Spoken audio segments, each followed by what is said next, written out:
Hi friends, welcome back to my YouTube channel. केमती अच्छा सांग मैंने निहाती भाव में भलर थे। चलतु मुझे आपण मानक पुरी प्रसिद्ध मटर पानी रेसिपी आपण मान सहित सेयार करुच्ची। आईटा आपण मैंने मो ब्लॉग रे देखिपारे।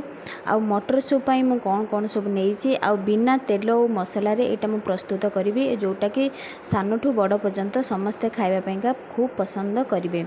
से मु कौन कर मटर को 2-3 घंटा पूर्व बतुरे ताकू आलू आउ लुण हलदी देकी प्रेसर रे सीटी देवापाइका छाड़देवी। प्रेसर रे 3-4टा सीटी देवापाइका ताकू आमे छाड़दवा।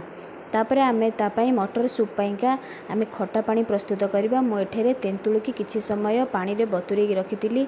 आ सेथिरे टिके लुण मु पकाउची। आपण तेंतुल जगह रे आंबुल को मध्य नै परिबे।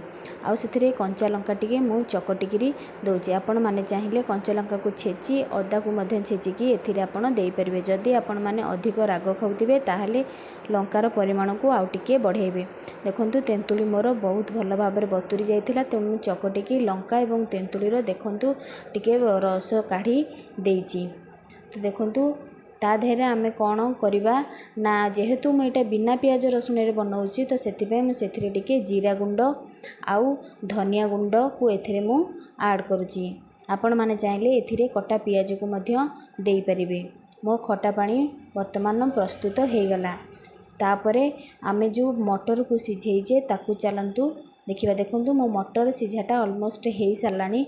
तो मटरटा बेसी सिझिबनी कि बेसी भी टाण रहिबनी। एही भलिया मटरटा रहिले ता पानीटा पीवा पाइका बहुत भल लागिबो। देखंतु मटरटा मोर एही भलिया सिझिची। आपण माने एही भलिया को सिझेबे। तापरे आमे जो खटा पानी आमे प्रस्तुत करिचे सेइथिरे एही मटर को आमे दबा। देखंतु मटर को देउची। जेहेतु मटर सूप आमे बनाउचे तो पानी परिमाणटा टिके अधिका रहिबा दरकार। यही रेसिपीटी वर्षा दिन में खाइबा पाइका गरम गरम बहुत बढ़िया लगे। आपण माने संध्या समय रे यही रेसिपीटी बनईकरी समस्ते घरे खाइबा पाइका चेष्टा करंतु।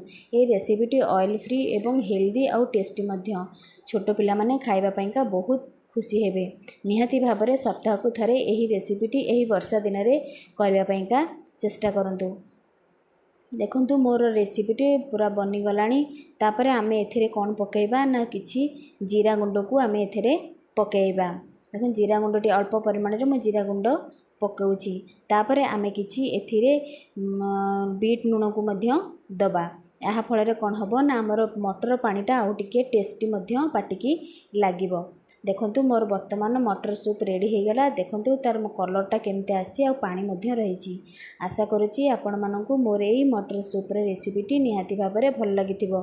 जदि आपण मानकु मोर ए रेसिपीटी भल लागुची ताहाले निहाती भाव में गोटे लाइक शेयर एवं सब्सक्राइब करने को जम्मारू भूलिबे नहीं। रहुची। जय जगन्नाथ।